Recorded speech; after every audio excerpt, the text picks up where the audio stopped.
Hi, Vanner family. This is an update on how I'm feeling.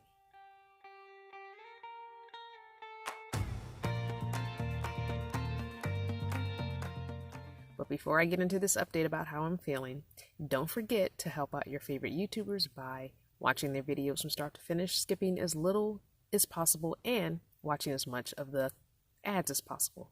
Also, don't forget to subscribe, like, share, and go down in the comments and have a conversation with them there. Also, see if they have either a Patreon or a join button where you can financially partner with them to help grow their channel, add additional content, and give them a little additional income. Okay, so I have to keep my head down because when I look like this, the light is glaring all in my glasses. So I have to keep my head down like that slightly. And I'm trying to look at myself and look at the camera. Okay, anyway. So I'm feeling better. Not 100%. Maybe 75% better. My lip feels really weird still on the very top half of my lip. The top half of my lip and above my lip feel like I had dental surgery done and my lip is numb. It really feels weird. I don't understand what's going on with my lip. Thank you for all of those in the last video that sent their well wishes and all of their remedies.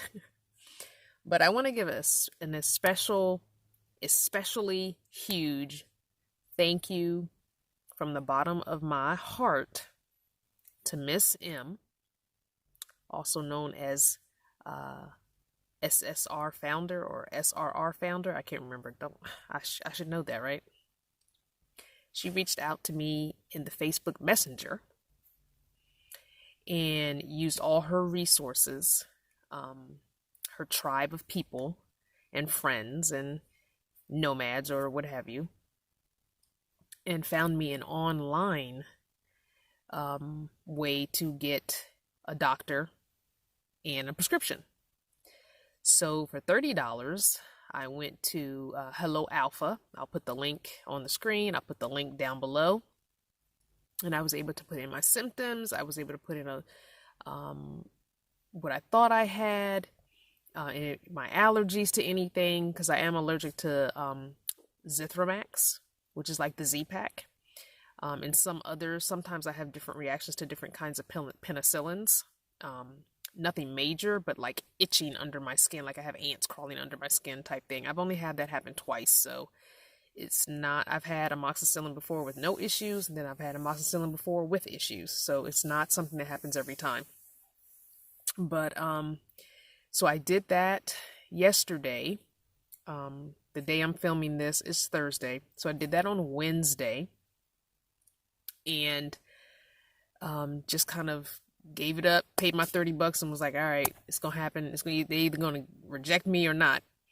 And when I woke up this morning, I had a missed call at 9:30 because I stayed up all night. Apparently at some point during the night, I got a low-grade fever, and I think it started turning into some kind of kidney infection because I got that ever familiar pain in my back.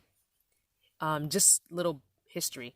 I'm someone who's had UTIs pretty much all of my 20s and early 30s, so I know exactly what I have when I have a UTI. It got to the point that I was having them so often that my primary care doctor was like, please stop coming in here for these UTIs. Just call the desk, speak to so-and-so, tell her you need the script sent to CVS. And yeah, they would just call the script over and I would go get it. So yeah, I've had enough UTIs to know exactly when I have one, and this was a UTI. So and I got that ache in the back where it starts turning into a kidney infection, which I've had 3 of those, and have been hospitalized for them. 1 overnight, 1 2 nights, and I think 1 more was an overnight. But yeah, I've had really, really high fevers where I hallucinated. It got that bad. And so when I do get a UTI, I tend to kind of freak out a little bit, especially being by myself, because I always think back to the worst ones, because those are the ones that are like stuck in my head, you know, the ones where I had to call an ambulance for myself because I was too sick to drive myself. Yeah, not pleasant at all. But yeah. So anyway, back to my thanking. So thank you, Miss M, for finding that information out for me, sending me the link.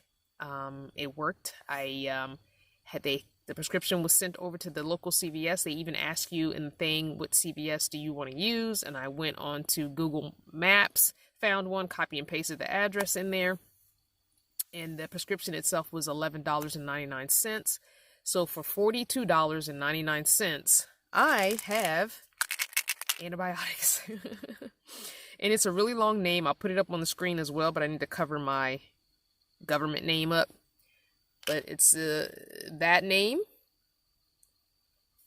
and it's the double dose. So I do have the double dose, and it doesn't tell me the milligrams of it. But what I found online was this is normally 400 milligrams, and the DS means double. So I'm probably taking 800 milligrams.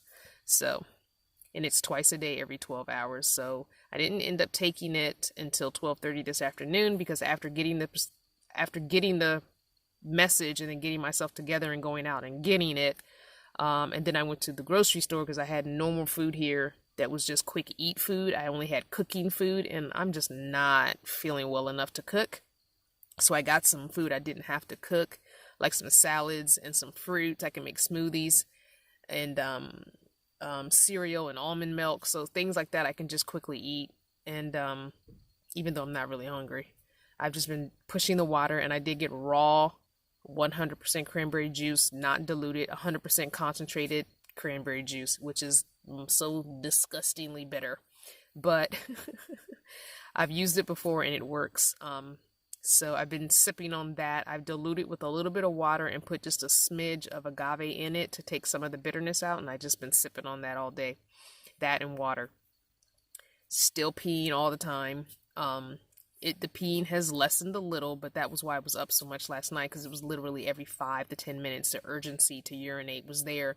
And half the time it was just 2 drops of urine. And the discomfort. I didn't have the burning pee that I normally have.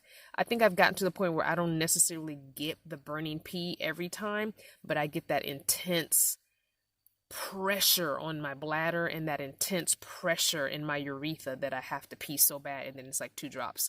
So I get that pretty much all the time when I have a UTI. So I did find something online that I'm hoping Miss K will research for me, that is like an ongoing 3-part system to help people who get urinary tract infections often. It's like a 3-part. I'll put the link to that down below as well. You can research it yourself. Miss K is an awesome researcher, and she likes kind of doing that thing. That's her lane. So I sent her a link to ask her to research it for me. So we'll see if she gets that research. But it's like a pill, a drink, and another pill. You can take all 3 together as a system, or you can decide what you want. One is for treating, one is for really urgent care if you really have you have a UTI and you want to get something fast acting, and the other one is for probiotic type situation. So I did get some yogurt. Even though I'm dairy free, I decided I needed the probiotics because you guys know how antibiotics will tear your stomach up. So I did get a big thing of yogurt from Trader Joe's as well, because I have no more probiotic in the pill form. So I'm going to just eat the yogurt as well. I can put some craisins in it and eat that. I love craisins and everything, so I had to buy more craisins. But yeah, so I am feeling better. Like I said, about 75% better. I still haven't slept. I took a little bit more Benadryl late morning. Well, no, probably around 2-ish maybe. I took some Benadryl to try and bring this swelling down some more because it was still swollen. But Benadryl does the complete opposite for me. Again, made me jittery and wired, but the swelling of half the lip went down. Like this part here is not as swollen, but this part up here feels like it's numb and weird, like I had dental surgery. There's this weird feeling to it. It's so, and it doesn't look swollen. Maybe, I don't know, but when I touch it and when I talk, I feel like this whole upper lip is huge. Even right here, feels really weird and numb to the touch. I don't know what's going on with that. Hopefully that goes away. Again, the last time I had the swollen lip thing, I had eaten IHOP that I hadn't had in many months. And I had a crepe, which crepes are made with eggs, I believe. Yes, pretty sure. Egg whites or something. And so my lips swelled up the next day. And so I thought, okay, it was probably the eggs. That was something I hadn't eaten. But I haven't changed any dietary stuff, and this happened. I'm thinking that maybe my body, when fighting something else, this is starting to happen. This is like a secondary symptom or something, because I was having sinus issues the last time my lips swelled up like this, like major sinus issues. Like I was just so clogged up, and I think my body trying to fight the sinus stuff, because I wasn't taking my allergy pills regularly. I think my body trying to fight that allergy stuff just reacted with the lip swelling. Now I have this UTI, and I think my body's reacting by swelling of the lips. So it is allergic reaction somewhat, but I think it's like just symptomatic of something else that's going on. It's not the end-all be-all, because it just doesn't make sense that it's happening so randomly, so sporadic. Anywho, this video is long enough. Just thank you to everybody. Just wanted to follow up. I didn't want you guys worrying about me. So I'm just following up and letting you know that I'm doing okay. I'm going to take these big old pills. I feel like one is stuck in my throat still. God, I hate taking pills, because I'm still taking my supplements too, which includes a cranberry tablet. So I'm still taking my supplements as well, because I was taking those supplements for at least a week before this happened. So even the new ones I added, I've been on them for at least a week before this happened. So that's not, I don't think it has anything to do with anything new introduced into my diet or my body. But I feel like I'm on the mend. If anything changes, I'll keep you guys updated, but I think I'm on the mend. And I just thank Miss M. I can't thank you enough. She was pulling out her stash of emergency supplies, you guys. Some of you know, like the medical community for animals uses the same kind of medicine that we humans use. She was pulling out her emergency stash of her animal stash of antibiotics to mail to me, which meant a lot to me. So I appreciate you going above and beyond to help me with this situation. And I definitely am going to be keeping that. I have linked that online doctor. It is in my bookmarks in case this ever happens again. But I do know from so many of you sharing that I can just go to like aquarium stores, fish stores, and because they do use like amoxicillin and stuff like that for fish, it's the same thing that we take. So I'll double check before I buy anything just off the wall willy-nilly, but I think I will probably be purchasing something and keeping it in an emergency stash here. It's definitely something that I need to do, especially since the fact that I'm prone to UTIs, and so I need to just have that emergency stash for when this happens. Thank you guys so much for watching another video. Thanks for watching from beginning to end without skipping. I love you guys. Mwah. You got a few seconds left. Don't forget to like, subscribe, share, and comment. Check out the playlist of the journey from day one, and a big thank you to my channel partners for making this video possible.